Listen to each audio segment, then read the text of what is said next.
that was the idea. So I came back to China and say, I want to resign from my school. You were a teacher? I was a teacher. I've been teaching in the university for 6 years. So I said, I want to do it. I invite 24 of my friends to my apartment. After 2 hours of explaining what I'm going to do, internet, and 23 of them say, forget it. He said, this thing never worked because there's no such thing called internet in the world. You know nothing about a computer, so why you want to do this? And only one people, he said, Jack, if you want to try it, just to try it. But if there's something wrong, just come back. And after a whole night thinking, I say, I still want to do it. Because most of the people, they have a fancy ideas in the evening, but in the day, when they wake up in the evening or in the morning, they go back to do the same job. We have to do something different. So from there, problem is that we have to find a solution that how we can be a company can live and long and healthy as long as like a Mercedes-Benz and a Siemens. If an industry cannot live more than 3 years, if all the companies cannot live happily for 3 years, this industry is never become the mainstream. This industry can never become the D economy.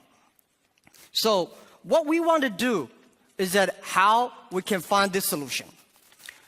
The world is changing so fast. Most people don't realize what is IT, what is internet. We are moving very, very fast to data technology. IT technology and data technology, it's not a technology difference. It's the difference of people, the way people think, the way people deal with the world. We don't know what the world will look like in 30 years. And we don't know what the data will look like. But we are sure that the whole world in next 30 years will be changed. If the first and the second innovation and technology revolution relieve or liberate the human strength, the physical strength, this revolution release and liberate the strength of a human brain, the innovation. The future world, we believe, will be connected, not by oil, not by other things, but by data. The future world, the business is C2B, not B2C. C2B is consumer to business, not business to consumer. Because you have a lot of data, because of the data, the manufacturer must do customized things. Otherwise, manufacture will be very difficult. In the future, all the manufacturers, they make the machines. The machines can not only produce the products, the machines must talk. The machine must think. And the machine is not going to be supported by oil, by electricity. The machine is going to be supported by data. The future world, business will not focusing on the size. Business will not focus on standardization and the power. They will focused on the flexibility, nimbleness, customization, and user friendliness. And also, I strongly believe the future world, we are going to have a lot of women leaders because in the future, people not only focus on the muscles, powers, they focus on wisdom, they focus on careness and responsibility.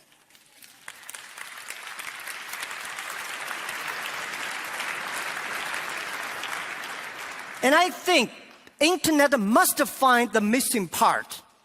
This missing part is how the clicks and the motors can work together.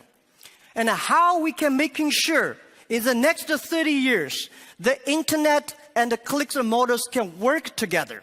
Only where clicks and motors can work together, internet companies can survive, can live happily for next 30 years. And if that day comes, that day we called D economy. And it's not a digital economy, which I called data economy. Everything is going to be changed. And I also believe the world is going to be beautiful, but the world is very challenging.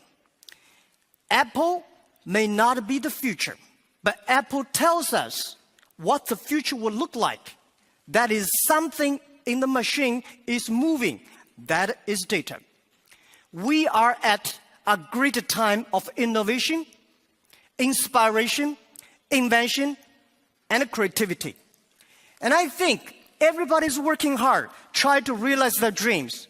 Today you see here are real world workers, truck drivers, and game players, and also all these senior people. Everybody in the Asian times, nobody can leverage the technology to realize their dreams. Today, because of the data, everything becomes the truth. And I strongly believe it's not the technology that changed the world. It's the dreams behind the technology that changed the world. If the technology changed the world, I will never be here. I'm not trained to be I'm not trained to be a technology. I know nothing about a computer, and I know very little about the internet. I have a strong dream that we want to help small business. So 14 years ago, we come here to sell Chinese products to Europe. That won't work. 14 years later, we try to help the European small business to China, to the world, by using the internet. It's the dreams that drive the world. It's not only the technology. So ladies and gentlemen, let's work hard. It's a fantastic world. It's a world belongs to young people. It's a world belongs to the future. And thank you very, very much for listening.